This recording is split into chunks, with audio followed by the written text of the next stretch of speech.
चलिए आगे मूव करते हैं हम लोग, है ना, और देखते हैं कुछ और इंपॉर्टेंट प्रॉब्लम्स एफबीडी में, है ना। देखिए एफबीडी आप इतना ज़्यादा यूज़ करने वाले हो ना कि आपकी हैबिट पड़ जाएगी। मैं थोड़ा सा इसलिए प्रैक्टिस करा रहा हूँ, है ना, कि आपको आगे दिक्कत ना आए, वरना सीख तो आप जाओगे एफबीडी। इतनी ज़्यादा प्रैक्टिस करने वाले हो नेक्स्ट 10 डेज तक, हर क्वेश्चन में एफबीडी आप समझ जाओगे। तो मैं सोच रहा हूँ कि आपको प्रॉब्लम ना आए तो थोड़े से मैं आपको पहले से और प्रैक्टिस करा देता हूँ। हालांकि आपका काम हो चुका है, मैं आपको बता दूँ, ठीक है, बट कुछ एक्स्ट्रा प्रॉब्लम्स देख लेते हैं हम लोग। तो देखिए, this is a wall and this is sphere, और स्फेयर से एक वो रखा हुआ है, रॉड रखी हुई है, ठीक है। तो हमें स्फेयर का एफबीडी बनाना है और रॉड का एफबीडी बनाना है, इन दोनों का, ठीक है। तो इसमें आपको पता है कि सर कांटेक्ट है, तो कांटेक्ट होगा तो नॉर्मल एक्शन आएगी, ठीक है। तो देखते हैं भाई, ये स्फेयर हो गया और स्फेयर पे थोड़ा मैंने छोटा बना दिया, स्फेयर ऊपर बड़ा है, ठीक है। तो देखिए कहाँ पे कांटेक्ट है। कांटेक्ट से पहले हम mg बना देंगे, है ना, weight mg in downward direction. फिर कांटेक्ट देखते हैं कहाँ पे। एक तो ग्राउंड पे कांटेक्ट है, ये ग्राउंड को नीचे पुश कर रहा होगा and there is a normal action from the ground, इसको मैं n1 लिख देता हूँ, ठीक है। ये रॉड इसको ऐसे पुश कर रही होगी, है ना, यहाँ पे कांटेक्ट है, हालांकि मैंने थोड़ा गैप दे दिया है, but they are in contact. सोचिए जब रॉड ऐसे पुश करेगी तो ये स्फीयर इधर जाने की कोशिश करेगा, बट यहाँ से वॉल से एक सपोर्ट मिल जाएगा इसको and it will not move. So यहाँ से नॉर्मल एक्शन आएगी perpendicular to surface, this is n2, ठीक है। और रॉड इसके ऊपर से, रॉड ऐसे इसको पुश कर रही होगी तो एक नॉर्मल एक्शन यहाँ पे आएगी एंड दिस n3, ठीक है। तो n1 n2 n3 and mg। Rod का एफबीडी देखते हैं। कोई कहता है रॉड का एफबीडी बनाइएगा, तो रॉड पे देखते हैं भाई क्या क्या सीन है। अब सबसे पहले आपको क्या करना है, सबसे पहले तो आपको बना देना है यहाँ पे रॉड पे इसका वेट बना देना है ना, mg। और वेट कहाँ पे होता है, सेंटर पे होता है, तो दिस विल बी mg, ठीक है। फिर रॉड ऐसे रखी हुई है, देखिए आप, है ना, तो रॉड इसको स्फीयर को पुश कर रही होगी ऐसे, और स्फीयर रॉड पे ऐसे फोर्स लगा रहा होगा, उसी से सपोर्ट मिला हो ना। आप स्फीयर को हटा दीजिए, आप स्फीयर को हटा दीजिए और देखिए फिर रॉड का क्या होगा। आप स्फीयर को हटाएंगे तो रॉड ऐसे गिर जाएगी। इसका मतलब कि रॉड पे यहाँ से नॉर्मल एक्शन आनी चाहिए, दिस n3 जो उसको सपोर्ट कर रही है, ऐसा आप समझा सकते हैं, और दोनों आपस में इक्वल एंड अपोजिट होंगी, ठीक है। और ये आगे स्लाइड नहीं कर रहा है, ठीक है। अगर यहाँ पे फ्रिक्शन नहीं होता तो क्या होता बताइए, आगे स्लाइड कर जाता ना ऐसे, बट ये रुका हुआ है ना। तो अगर यहाँ पे मैं स्मूथ कर दूं तो ये रॉड रुक नहीं पाएगी, ऐसे गिर जाएगी। अभी रॉड रुकी हुई है, इसका मतलब देयर इज अ फ्रिक्शन, तो ऐसे मैं दिखा देता है फ्रिक्शन, ठीक है। और बताइए क्या मिसिंग है, और मिसिंग है कि भाई ये ग्राउंड पे कांटेक्ट है इसका, ये ग्राउंड पे रखी हुई है ना, तो ग्राउंड को नीचे पुश कर रही होगी and there will be normal action in upward direction at this point. तो चाहे तो ऐसे दिखा दो आप, या इसके ऊपर भी दिखा सकते हो, दिस क्या कहते हैं इसको, n3 हो चुका है, n4, ठीक है। तो जस्ट आपको फील करना है कि कहाँ पे कौन सा फोर्स आ रहा है, और कुछ नहीं है। नॉर्मल एक्शन आपको देखनी हुआ अगर, तो आप उसको हटा दिया करो, तो आपको पता चल जाएगा कि नॉर्मल एक्शन किधर है। जैसे स्फीयर को हटाएंगे तो ऐसे गिरेगा ये, तो नॉर्मल एक्शन को बैलेंस कर रखो, ठीक है। फिर देखिए एक बंदा वॉक कर रहा है, इसका एफबीडी बनाना है ना। मतलब आप सोचिए वॉक कर रहे हैं तो आपका एफबीडी क्या बनेगा, और ये एक पैर आगे बढ़ा रहा है, ठीक है, एक पैर इसका हवा में और एक पैर आगे बढ़ा रहा है। तो देखते हैं इसका एफबीडी कैसा बनेगा, अपने आप ट्राई करिए आप, ठीक है। तो मैन पे वीडियो पॉज करके खुद ट्राई करिए, ठीक है। ये मैन है, तो एक तो इसका वेट आएगा डाउनवर्ड डायरेक्शन में and there will be normal action, ठीक है। अब आप फील करो क्या होता है जब बंदा वॉक करता है, तो वो ग्राउंड को पीछे पुश करता है। आप सोचो ना, आप खड़े हो और आप वॉक कर रहे हो, आप थोड़ा इमेजिन करो, तो वॉक करते टाइम आप ग्राउंड को पीछे पुश करते हो। ये आपने बहुत पहले से पढ़ा हुआ है, जैसे एग्जांपल ऑफ थर्ड लॉ, है ना। तो आप ग्राउंड को पीछे पुश मारते हो तो ग्राउंड क्या करता है, ग्राउंड आप पे फोर्स अप्लाई करता है इन forward direction and that is friction, clear. आप ग्राउंड को पुश करेंगे बैकवर्ड डायरेक्शन में और ग्राउंड आपको फोर्स अप्लाई करेगा इन फॉरवर्ड डायरेक्शन, ठीक है। तो there will be friction in forward direction, जिधर बंदा चला उधर फ्रिक्शन लगेगा, समझे ना। ऐसे पैर को रखते हो आप ग्राउंड पे, सपोज कि ये फुट है, ठीक है, दिस इज ग्राउंड, ऐसे रखते हो आप और उठा के आप ऐसे उसको पीछे पुश मारते हो, ठीक है। और ग्राउंड क्या करता है, फिर रिएक्शन देता है आपको, और आप ग्राउंड को पीछे फोर्स लगाते हो तो ग्राउंड आप पे आगे फोर्स अप्लाई करता है and that force is actually friction force. अगर हम ग्राउंड को स्मूथ कर दें, है ना, बिल्कुल फ्रिक्शन को गायब कर दें, तो आप वहाँ पे वॉक नहीं कर पाएंगे, आप चल नहीं पाएंगे, आप गिर जाएंगे, ठीक है, क्योंकि आपको रिएक्शन नहीं मिलेगा। आप पैर रखोगे, आप स्लिप मार जाओगे, ठीक है। तो दिस इज FBD। एंड देखिए यहाँ पे ये 3 डिस्क रखी हुई है ना, ऐसे एक डिस्क ये है, साइड में ये डिस्क है और इसके ऊपर एक और डिस्क रखी हुई है। इनका हमें FBD बनाना है तीनों का, ठीक है। और ऑब्वियस सी बात है कि यहाँ पे फ्रिक्शन होगा, अगर फ्रिक्शन नहीं होता तो क्या होता, ये डिस्क नीचे गिरती है और स्पेस फिल कर देती, ये राइट में मूव कर जाती है और ये लेफ्ट में मूव कर जाती है और ये भी नीचे गिर जाती है, ठीक है। तो इसका FBD बनाना है। पहले टॉप वाले का देखते हैं। तो टॉप वाले पे क्या होगा, एक तो mg आएगा नीचे, ठीक है, और कहाँ का भाई कॉन्टैक्ट, वहाँ पे नॉर्मल एक्शन आएगी, एक कॉन्टैक्ट यहाँ पे और एक कॉन्टैक्ट यहाँ पे, और normal action x toward surface, है ना। ऐसे देखिए, ये इसको धक्का मार रहा होगा तो ये इसको धक्का मार रहा होगा, तो will be n, and because of symmetry यहाँ भी क्या आएगा, यहाँ भी n आएगा, ठीक है। इसको देखते हैं, इसका FBD कैसा बनेगा। इसका mg का आएगा, डाउनवर्ड एक्शन में आएगा, ये ग्राउंड पे रखा हुआ है ना, तो ग्राउंड से एक नॉर्मल एक्शन आएगी, इसको मैंने n लिख दिया है तो इसको मैं n1 लिख देता हूँ, दिस इज n1। और बताइए क्या होगा, ये स्फीयर इस पे सपोर्ट ले रहा है तो इसको पुश कर रहा होगा नीचे की तरफ, यहाँ पे n दिखाया है तो देयर बी n, ये n कौन सी है, ये इसको n अप्लाई कर रहा होगा और ये इसको n अप्लाई कर रहा होगा, दिस नॉर्मल एक्शन n, ठीक है। ये इसका और भाई सबसे इंपॉर्टेंट चीज़ तो मिस हो गई कि अगर ये ऐसे रखा हुआ है पूरा सिस्टम, है ना, तो इसका मतलब कि देयर मस्ट बी फ्रिक्शन। अगर फ्रिक्शन नहीं होता, स्मूथ होता, तो नीचे गिरता और ये स्लिप कर जाता, तो क्योंकि आगे नहीं जा रहा है तो देयर मस्ट बी फ्रिक्शन, तो यहाँ पे एक फ्रिक्शन आएगा इन दिस डायरेक्शन, इसी की वजह से रुका हुआ है, ठीक है। और सेम इसका FBD बन जाएगा, बस ये इस साइड में बनेगा, ठीक है। तो कुछ कॉमन सी प्रॉब्लम हो गई। और अब हम लोग आगे बढ़ते हैं स्ट्रिंग के केस में, है ना, कि जो स्ट्रिंग होती है, स्ट्रिंग में FBD कैसे बनता है। दो ही तरह की प्रॉब्लम है यार मोस्टली, पता है, या तो नॉर्मल रिएक्शन होती है और या फिर क्या होता है वहाँ पे, या फिर रस्सी लगी होती है और वहाँ पे हमें फोर्स और एक्सेलरेशन के बारे में पता करना होता है, ठीक है। तो एक बार मैं फिर से आपको बता देता हूँ, जो टेंशन फोर्स होती है that is a pull force, है ना, वो पुल फोर्स होती है and it acts away from the body. ये बॉडी से क्या करती है, दूर लगती है ना, ये मैंने आपको बताया था पिछले वाले उसमें स्लाइड में।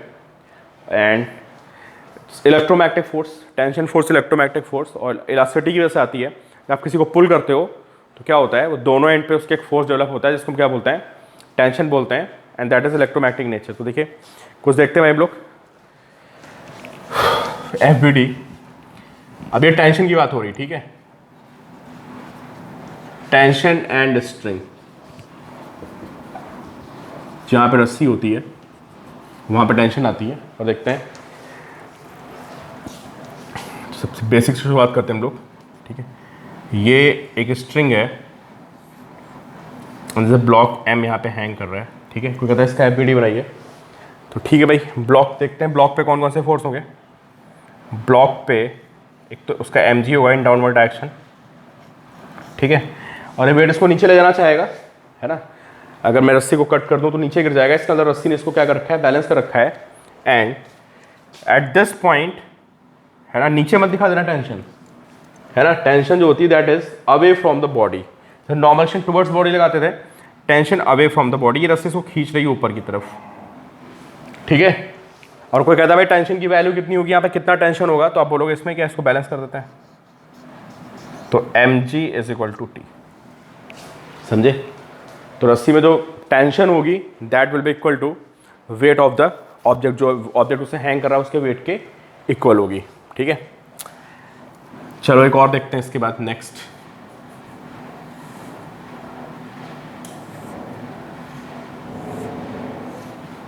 देखिए, स्ट्रिंग के बारे में एक बात नोट करिए, आप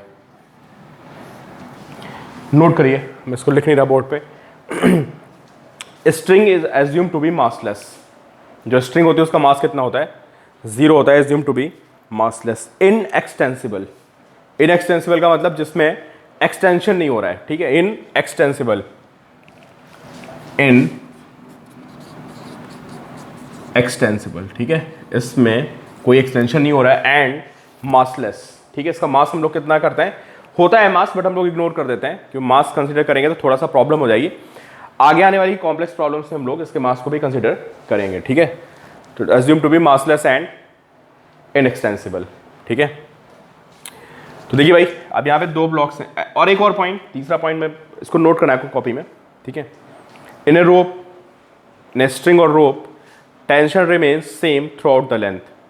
उसके हर पॉइंट पर टेंशन क्या होती है? सेम होती है, ठीक है। इन ए स्ट्रिंग और rope tension remains same throughout the length, पूरी लेंथ पे हर जगह टेंशन सेम होगी, ठीक है। तो देखते भाई, this is M1 and this is M2, ठीक है। और यहाँ पे ये 2 स्ट्रिंग्स हो गई, एक ये हो गई और एक ये हो गई, ठीक है। बहुत कॉमन सेंस की बात है, अगर आप सोचो तो FBD में ऐसा कुछ खास नहीं है, तो आपको बिल्कुल टेंशन नहीं लेनी है, ठीक है। आप थोड़ा इसको ढंग से देखिए, आपको समझ में आ जाएगा कि यहाँ पे क्या करना है हमें, ठीक है। तो M1 का मैंने पूछा भाई, M1 पे बताओ, ठीक है। जिसको लॉ ऑफ मोशन नहीं आता है, मैं उससे पूछूंगा यार M1 कैसे रुका हुआ है, तो बोलेगा रस्सी लगी ऊपर, रस्सी उसको ऊपर बैलेंस खींच रही है, तभी बैलेंस चाहिए, वरना गिर जाएगा ये, ठीक है। इसी बात को हम डायग्राम में बना के दिखा देते हैं, ठीक है। तो M1 पे कौन सी फोर्स है बताइए? वेट के बारे में सोचना ही नहीं है, हर चीज़ का वेट होता है डाउनवर्ड डायरेक्शन में, ठीक है। अगर आपको रस्सी का इफेक्ट देखना है, रस्सी क्या काम कर रही है, इसको कट कर दो तो आपको पता चलेगा रस्सी क्या काम कर रही है। इसको कट करोगे तो नीचे गिर जाएगा, इसका मतलब रस्सी ने इसको ऊपर की तरफ फोर्स अप्लाई कर रखा है। एंड दिस पॉइंट नीचे या ऊपर, अवे फ्रॉम द बॉडी, तो this will be in upward direction, ठीक है। तो दिस इज टेंशन, इसको हम T1 लिख देते हैं। अरे नीचे आएगी तो फिर रोकेगा कौन ना, ऐसे भी सोच सकते हो आप, ठीक है। अभी थोड़ी दिक्कत होती है आप लोगों को, ये बड़ी ऑब्वियस सी बात है, बट आप लोग कभी कभी गड़बड़ कर देते हो, काफ़ी बच्चे गड़बड़ कर देते हैं, इसलिए मैं बार बार आपको बोल रहा हूँ tension acts away from the body, ठीक। This is T1। चलो, अब इसमें 2 ही फोर्सेज हैं और ये बैलेंस है, तो हम क्या लिखेंगे, इक्वेशन क्या बनेगी इसकी? M1G is equal to T1, ठीक है। ये T1 की वैल्यू आ गई। चलो भाई M2 को पकड़ते हैं, देखते हैं M2 पे कौन कौन से फोर्सेज हैं। This is M2। आपको थोड़ा वीडियो पॉज करके सोचना है, हर क्वेश्चन में वीडियो पॉज करके आपको खुद सोचना है भाई, ऐसा नहीं कि आप देखते जा रहे हो, नोट्स बनाते जा रहे हो, ठीक है। अब वीडियो पॉज करिए, सोचिए। तो भाई सबसे पहले सोचने से पहले M2G तो बना ही देते हैं, ठीक है। This is M2G। और बताओ क्या होगा? ये रस्सी लगी नीचे, है ना। अगर नॉर्मली आपसे पूछूं, FBD ऑफ फिजिक्स हटाओ, मैं पूछूं ये रस्सी क्या कर रही है, तो आप बोलोगे ये रस्सी जो है इसके वेट की वजह से M2 को नीचे पुल कर रही है। हर बच्चा ये बोलेगा कि इस जो रस्सी है वो नीचे इसको पुल कर रही है, ठीक है। तो मतलब यहाँ पे रस्सी अटैच है, तो यहाँ पे क्या होगा, एक फोर्स आएगा स्ट्रिंग का, and away from the body, so this will be T1। आपको कंफ्यूजन नहीं होना चाहिए यार, बहुत नॉर्मल सी बात हो रही है कि रस्सी लगी तो रस्सी M2 को क्या करेगी, अगर यहाँ पे रस्सी लगी तो M2 को नीचे खींचेगी, यार मैंने वो फोर्स बना दिया, ठीक है। और देखो ये पूरी स्ट्रिंग सेम थी, है ना, ये स्ट्रिंग सेम थी, मैंने बोला था इसमें टेंशन रिमेन सेम। तो अगर ये इस पर T1 फोर्स अप्लाई करेगा, ये T1 इस पर अप्लाई यहाँ ऊपर आएगा, तो यहाँ पे भी T1 नीचे आएगा। ये देखो ये दोनों फोर्सेस हमारे पेयर में बन जाएंगे T1 T1। थर्ड लॉ लग गया यार, ये ब्लॉक को ये क्या कर रहा है, ये ब्लॉक नीचे गिरना चाहता है, लेकिन M2 उसको ऊपर खींच के रखे हुए है ना। तो थर्ड लॉ से M1 भी M2 को क्या करेगा, उतने फोर्स नीचे खींचेगा, ऐसे समझ लो आप। तो दिस इज T1, ठीक। एंड यहाँ पे भी रस्सी लगी हुई है। अब मैं नॉर्मली आपसे पूछूं रस्सी क्या कर रही है, तो आप बोलोगे यार इसी रस्सी की वजह से तो पूरा सिस्टम रुका हुआ है, अगर मैं इसको ऐसे कट मार दूं पूरा सिस्टम नीचे गिर जाएगा। तो ठीक है यार, अगर ये रुका हुआ है तो इसका मतलब ये रस्सी यहाँ पे इसको ऊपर खींच रही है away from the body, this is T2, ठीक है। कोई कहता है T2 की वैल्यू बता दो, तो T2 की वैल्यू बताने में क्या है, फोर्सेस बैलेंस करते हैं। ये बॉडी रुकी हुई है ना, एट रेस्ट और at equilibrium net force should be 0। तो डाउनवर्ड का फोर्स और अपवर्ड का फोर्स क्या करेंगे, बैलेंस करेंगे। देखिए क्या इक्वेशन बनेगी, मैं यहाँ लिख देता हूँ, T1 नीचे की तरफ प्लस M2G भी नीचे की तरफ, ऊपर की तरफ T2 है। And what about T1? T1 is M1G, तो पे वैल्यू पुट करते हैं, and this is M1G plus M2G is equal to T2।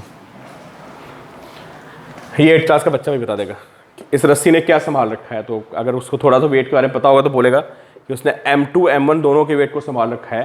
तो जो यहाँ पे टेंशन आएगी that is equal to M2G plus M1G, जो यहाँ पे टेंशन आ रही है यार, इसी ने तो इसको वेट को बैलेंस कर रखा है। सोचो ना कि M2 M1 है, अगर ये रस्सी नहीं होती तो दो नीचे फ्री फॉल कर जाते हैं। तो इस रस्सी ने इन दोनों को बैलेंस कर रखा है और ऊपर की तरफ फोर्स अप्लाई कर रखा है कितना, M2G प्लस M1G, और दोनों का वेट नीचे, ठीक है।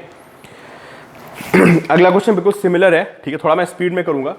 और 3 ब्लॉक्स हैं इस बार, ठीक। इस बार कितने ब्लॉक्स हैं, 2 की बजाय यहाँ पे ये 3 ब्लॉक्स। M1 M2 M3 आप समझ गए हो, ठीक है। तो मैं यहाँ पे ड्रॉ कर रहा हूँ और आप अपना काम शुरू कर दीजिए कि this is M1, this is, इसको मैं लिखता हूँ M3 टॉप वाले को, इसको मैं M2 लिखता हूँ और there is a block of mass M1 सबसे नीचे हैंग कर रखा है, ठीक है। तो M1 से शुरुआत करते हैं। सबसे पहले M1 को बनाते हैं, आप बनाते रहिए, वीडियो पॉज करके देखिए। This is M1G and at this point tension acts away from the body, so this will be T1। मैं उसको बैलेंस करूँगा तो M1G is equal to T1। I have M2 and its weight M2G is in downward direction and there is a string and there will be tension। और ये string, इसको थोड़ा पहले सोच लिया करो कि ये रस्सी M2 को खींच रही होगी नीचे की तरफ, ठीक है। तो there must be tension in downward direction T1। और ऐसे ही सोच सकते हो tension acts away from the body. अगर यहाँ पे T1 है तो यहाँ भी T1 होगा, क्योंकि ये रस्सी एक है तो जितना फोर्स इसके ऊपर आ रहा होगा उतना ही फोर्स ये ब्लॉक नीचे लगा रहा होगा। This is T1। यहाँ पे स्ट्रिंग लगी है ना, इस स्ट्रिंग ने M2 M1 दोनों को संभाल रखा है। तो eight this point tension away from the body, इसको मैं T2 लिख देता हूँ। बैलेंस करता हूँ तो नीचे आएगा T1 प्लस M2G और ऊपर आएगा T2। यहाँ से मैं T1 की वैल्यू पुट करता हूँ तो मुझे पता चलेगा कि M1G plus M2G is equal to T2, ठीक है। इसका मतलब क्या हुआ कि इस रस्सी ने इन दोनों के वेट को संभाल रखा है ना। तो इस रस्सी ने, इसका वेट M2G, इसका M1G, दोनों के वेट को इसने संभाल रखा है, इसलिए यहाँ पर टेंशन कितनी आ गई, M1G प्लस M2G। आप समझ गए होगे M3 में क्या रिजल्ट आएगा, ठीक है। पूरा भरोसा है कि आपने निकाल भी लिया होगा। दिस इज M3G, है ना।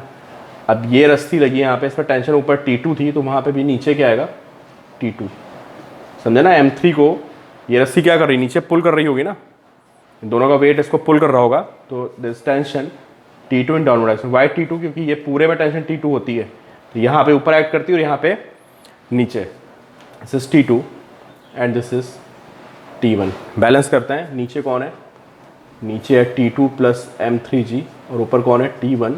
वैल्यू पुट करेंगे तो T1 की वैल्यू आएगी M1G plus M2G and plus M3G, ठीक है। तो ये हमारा स्ट्रिंग का बेसिक सा क्या था, एग्जाम्पल थे ये। तो tension always acts away from the body. थोड़ा फील कर लिया करो यार, ये मतलब FBD में गलती नहीं होनी चाहिए यार, बिल्कुल समझे। अब आप इतने सारे कर चुके हो, नॉर्मली मैं तो नहीं कराता हूँ, मैं 2-4 करा के छोड़ देता हूँ। तो अब कहीं नॉर्मल एक्शन की डायरेक्शन उल्टी नहीं होनी चाहिए, ठीक है, टेंशन उल्टी नहीं होनी चाहिए। सब कॉमन एरर्स करते हो आप लोग, है ना। तो इसलिए मैंने थोड़ा आपको और प्रैक्टिस करा दी। चलो एक और बताइए आप। अब 2 बंदे, ठीक है, एक बंदा यहाँ पे है, ठीक है, और इसने स्ट्रिंग पकड़ रखी है, और बंदा यहाँ पे है, ठीक है, और इन्होंने रस्सी खींच रहे हैं, ठीक है।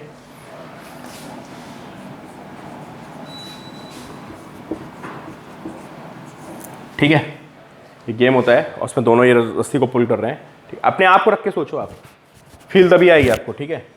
आप यहाँ पे, आपका दोस्त यहाँ पे, और बीच में रस्सी खींच रहे हो आप। तो इसका FBD बनाना है इस बंदे का, ठीक है। अब आप सोचो अपने आप, ठीक है, कि आपके हाथ में रस्सी है और आप उसको ऐसे खींच रहे हो, तो आपको क्या, कहाँ पे फोर्स फील होगा, आपके ऊपर कौन कौन से फोर्स आएंगे। तो मैंने इतनी बार बोला है कि सबसे पहले तो MG बना दिया करो। और ग्राउंड पे खड़े हो यार, तो तुम ग्राउंड को दबा रहे हो तो ग्राउंड से ऊपर फोर्स आएगा एक, है ना। तो भी नॉर्मल एक्शन है ना, अपवर्ड एक्शन, ठीक है। एंड ये रस्सी लगी है, अब तुम फील करो रस्सी तुमको ऐसा लगेगा कि वो बंदा खींच रहा है, ऐसे फील कर सकते हो, या तुमको ये पता ही है यूनिवर्सल बात कि tension acts away from the body. तो ये रस्सी यहाँ पे लगी है, तो away from the body this will B tension, ठीक है। और आपको फील भी कर सकते हो कि लगेगा आपको बंदा आगे खींच रहा है। अभी एक फोर्स मिसिंग है, ठीक है, गेस करो कौन सी फोर्स मिसिंग है, ठीक है। तो देखिए कौन सी फोर्स मिसिंग है, ग्राउंड से सोचो क्या हो रहा है यार। एक तो नॉर्मल एक्शन आ गया ऊपर की तरफ, अगर नॉर्मल एक्शन नहीं होती तो आप ग्राउंड में अंदर धंस जाओगे, समझे। अगर नॉर्मल एक्शन नहीं आती, अभी मैं खड़ा हूँ यहाँ पे, और अगर नॉर्मल एक्शन 0 हो जाए तो मैं ग्राउंड के अंदर चला जाऊँगा बेसिकली, है ना, क्योंकि मेरा वेट को संभालेगा कौन फिर, है ना। बट अभी भी एक फोर्स मिसिंग है। अब आप सोचो कि आप खड़े हो, इमेजिन करो बिल्कुल अपने आप को, और आप ग्राउंड को क्या कर रहे हो, आप कैसे फोर्स अप्लाई करते हो, आप ग्राउंड पे धक्का मारते हो, है ना। आप ग्राउंड पे जैसे ऐसे होते हो, ये ग्राउंड है, ठीक है, ये आपका फुट है, तो आप क्या करते हो, जब ये गेम खेलते हो तो आप ग्राउंड को ऐसे पुश करते हो आगे की तरफ, और जब आप ग्राउंड को आगे पुश करते हो ऐसे, तो क्या होता है, ग्राउंड से फोर्स पीछे की तरफ आता है, दैट इज कॉल्ड फ्रिक्शन। तो आपके ऊपर पता है क्या होता है, एक फ्रिक्शन लगता है पीछे की तरफ, थोड़ा फील करना इस बात को। अभी तुम लोग, मेरा लेक्चर रिकॉर्ड कर रहा हूँ ना, बच्चे बहुत पूछते हैं कि सर ये पीछे कैसा है, समझ में नहीं आ रहा है। अब आप अपने आप को रख के देखो कि क्या होता है, आप ग्राउंड को धक्का मारोगे ऐसे, आप नीचे से वो फोर्स अप्लाई करते हो तो वो फोर्स ऊपर ट्रांसफर होता है, पता है। आप जो रस्सी खींचते हो तो बेसिकली क्या होता है, आप नीचे से उसको फोर्स को जनरेट करते हो, और नीचे कैसे जनरेट होता है, नीचे फ्रिक्शन होता है इस पर, अगर फ्रिक्शन गैप कर दिया तो स्लिप मार दोगे, ठीक है। तो दस फ्रिक्शन इन बैकवर्ड डायरेक्शन। नहीं समझ में आता है तो मुझे पूछ लेना एक बार व्हाट्सएप पे डाल के कि सर, पर थोड़ा पहले सोच लेना एक बार, ठीक है, कि ये फ्रिक्शन पीछे आएगा। और सिमिलरली उस बंदे पे भी क्या होगा, उस पर भी सब कुछ सेम बनेगा, टेंशन इधर, ठीक है, और फ्रिक्शन उस पर कहाँ लगेगा, पीछे की तरफ लगेगा, ठीक है। तो जो ग्राउंड को ज़्यादा धक्का मारेगा वो जीतेगा। देखो मैंने स्टेटमेंट दे दिया, अब इस स्टेटमेंट में सोचना है, रस्सी से फोर्स सेम आ रहा है, पता है, स्ट्रिंग से फोर्स दोनों पे सेम आएगा, ये टेंशन सेम है, ठीक है। इस बंदे का वेट कुछ और होगा तो इसको N2 लिख देते हैं, इसका मास भी कुछ और होगा तो चलिए इसको M-G लिख देते हैं, ठीक है। और फ्रिक्शन कहाँ पे आएगा, इस पे फ्रिक्शन पीछे की तरफ आएगा, इसको मैं FR- लिख देता हूँ। जो ग्राउंड पे ज़्यादा धक्का मारेगा वो जीतेगा, पता है। आप रस्सी पे फोर्स नहीं अप्लाई करते हो, पता है, रस्सी पे तो फोर्स सेम आती है, जो जितना ज़्यादा ग्राउंड को पुश करेगा, है ना, जितना ज़्यादा आप ग्राउंड को पुश करोगे उतना ही ज़्यादा ग्राउंड आप पे फोर्स अप्लाई करेगा, और ये फोर्स जिसका ज़्यादा होगा वो जीतेगा। तभी क्वेश्चन मिलेगा आगे, ठीक है, ये कॉन्सेप्चुअल क्वेश्चन मिलेगा कि कौन बंदा ज़्यादा जीतेगा, जो रस्सी पे ज़्यादा फोर्स अप्लाई करेगा ग्राउंड पे, जो ग्राउंड पे ज़्यादा फोर्स अप्लाई करेगा वो जीतेगा, ठीक है, क्योंकि वो पीछे उस पर उतना ही ज़्यादा, जितना ग्राउंड पे फोर्स अप्लाई करेगा उतना ही उसके ऊपर पीछे फोर्स आएगा, और ये फोर्स को खींच के ले जाएगा। देखो ये फोर्स को इधर खींचेगा और टेंशन आगे, जिसका ये ज़्यादा हो गया वो जीत जाएगा, ठीक है। तो ये इसका FBD हो गया इस गेम का, और बस खत्म करते हैं, वीडियो हमारा ख़त्म होने वाला है। एक दो प्रॉब्लम छोटी सी और है, ठीक है, कि आप ड्रॉ कर लेंगे। ये वॉल है और यहाँ से एक ऐसे ब्लॉक हैंग कर रहा है, ठीक है, यहाँ सपोर्ट लेके, ये छत हो गई, मैं वॉल बोल गया आपको, ठीक है, और यहाँ से एक ब्लॉक हैंग कर रहा है, ठीक, और ये दो स्ट्रिंग्स हो गई, ठीक है। अब आपको इस ब्लॉक का FBD बनाना है कि इस ब्लॉक पे कौन कौन से फोर्सेस हैं, ठीक है। तो देखते हैं भाई, सोचिए ब्लॉक पे कौन कौन से फोर्सेस हैं। एक वेट होगा mg, दिस इज mg, और बोलो, ये रस्सी लगी हुई है ना, तो टेंशन आएगी इधर away from the body T1। आपको नहीं समझ में आ रहा है तो काम करते हैं, इस रस्सी को काट देते हैं ऐसे, और फिर बताओ इस ब्लॉक का क्या होगा। अगर इस रस्सी को कट कर दूंगा तो ब्लॉक इधर चला जाएगा, है ना, इसका मतलब उस रस्सी ने इसको पकड़ रखा है, तो दिस इज T1, ठीक है।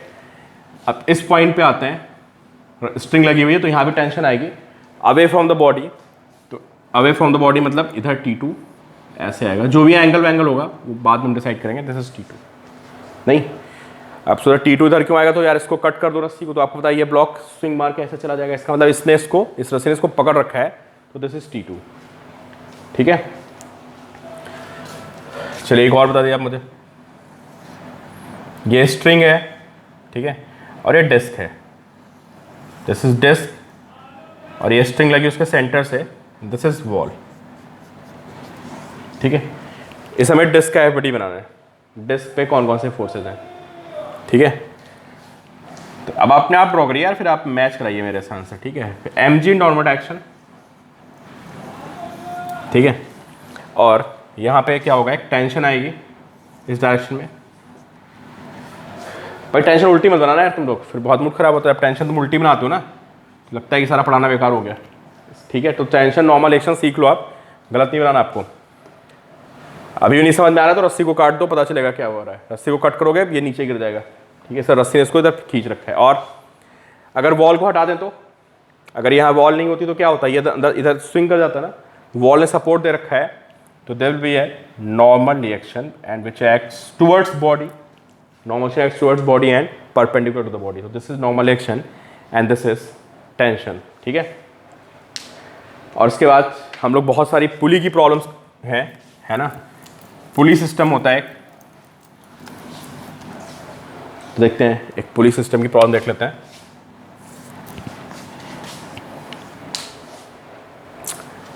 पुली पे हमारा पूरा एक टर्न जाएगा. पुली देखी तुम लोगों ने?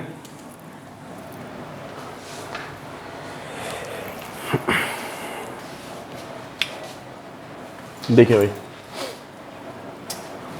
यहां पे बनाते हैं, ये एक पुली है, ठीक.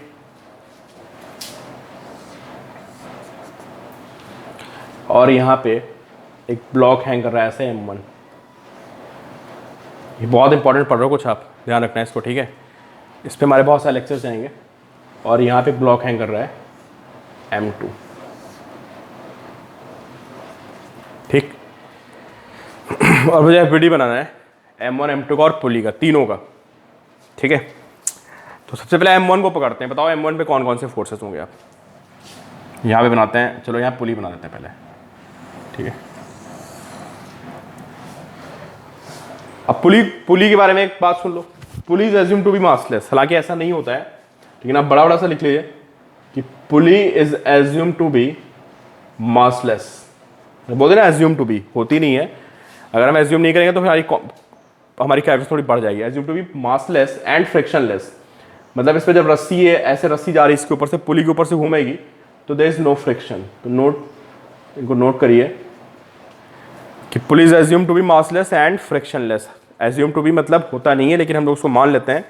ऐसा नहीं करेंगे तो प्रॉब्लम्स कॉम्प्लिकेटेड हो जाएंगी. वो प्रॉब्लम्स हम लोग करेंगे बट लास्ट में करेंगे, ठीक है. तो देखते हैं भाई, तो इस पुली, अब आप बताओ पुली में कौन कौन से फोर्सेज हैं, ठीक है. अब यार ये रस्सी जो है यहाँ पे एक वेट हैंग कर रहा है.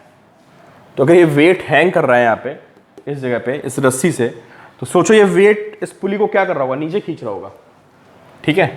तो यहाँ पे जो रस्सी जा रही है, ऐसे रस्सी आई है, इस रस्सी पे एक वेट हैंग कर रहा है. आप ही सोचो ना कि अगर आपके हाथ में वेट पकड़ा दिया जाए तो आपको लगेगा कि नीचे जा रहा है हैंड, है ना. तो इसको ऐसा लगेगा कि there is a tension in downward direction. और वैसे भी tension away from the body होती है ना. तो इस पॉइंट पे जो रस्सी है उसकी टेंशन नीचे आएगी, ठीक है. ये M1 नीचे इधर इसको खींच रहा होगा नीचे की तरफ, इसको T लिखते हैं, ठीक. अब देखो एक ब्लॉक इधर भी हैंग कर रहा है, एक ब्लॉक इधर भी हैंग कर रहा है. तो सोचो ये इधर जो ब्लॉक हैंग कर रहा होगा, ये इस एंड को क्या करेगा, इसको नीचे की तरफ खींचेगा. तो there is a tension in T down, मतलब फोर्स आ रहा है, समझे. सोचो ना यार, ये दो ब्लॉक्स हैं, तो ब्लॉक्स इसको पुली को क्या कर रहे होंगे, ऐसा नीचे खींच रहे होंगे. इधर से T और इधर से T. मैंने दोनों को सेम क्यों कर दिया? आपको बोला था मैंने कि एक स्ट्रिंग में टेंशन रिमेन सेम. अभी पूरी एक रस्सी देखो, यहां से लेके यहां तक पूरी एक ही रस्सी है और एक रस्सी में टेंशन सेम रहती है. तो this is T and this is T, ठीक है. और बताओ, और रस्सी में कहां, पुली में कहां फोर्स है? अरे भाई ऊपर से सपोर्ट भी तो रखा है तुमने यार, वरना सब नीचे सिस्टम नहीं गिर जाएगा. ये रस्सी क्या कर रही है बताओ? ये रस्सी आपने पुली के बीच से बांध रखी है, ये पूरे सिस्टम को गिरने से रोक रही है ना, वरना पूरा सिस्टम नीचे गिर जाता. तो ये रस्सी क्या कर रही है, पूरे सिस्टम को ऊपर खींच रही है. And this is T dash. ये रस्सी लगी हो ना, रस्सी नहीं हुई तो पूरा सिस्टम नीचे गिर जाएगा ना. तो इस रस्सी ने इसको खींच रखा है और ऊपर की तरफ फोर्स आएगा अवे फ्रॉम द बॉडी. ऐसे भी समझ सकते हो आप T डैश. नॉर्मली सोच लो कि इसी की वजह से सब कुछ क्या है, सिस्टम रुका हुआ है, ठीक है. अब ये किसके इक्वल होगा बताओ? अभी हम लोग निकालेंगे आगे, जस्ट आप नोट कर लिए T dash is equal to 2T. Pulley तो फिक्स होती है ना यार, पुली बैलेंस रहती है, तो जितना फोर्स नीचे आएगा T और T उतना ही ऊपर आएगा. तो T डैश इज 2T. अब M1 को पकड़ते हैं, M2 को पकड़ते हैं, ठीक है. दिस इज M1, तो यहाँ पे M1G नीचे आएगा. एंड दिस इज, अभी रहेगा फोर्स पे रस्सी लगी हुई इससे, tension away from the body. तो this is T, this is M2, this is M2G, and tension will be in upward action. This is T. ये इसका FBD बन गया, ठीक है. तो हमारे कुछ कॉमन से FBD हो गए, इनकी प्रैक्टिस करिए. उनको प्रैक्टिस कर लिया तो पूरा चैप्टर आपको बहुत ईजी लगेगा।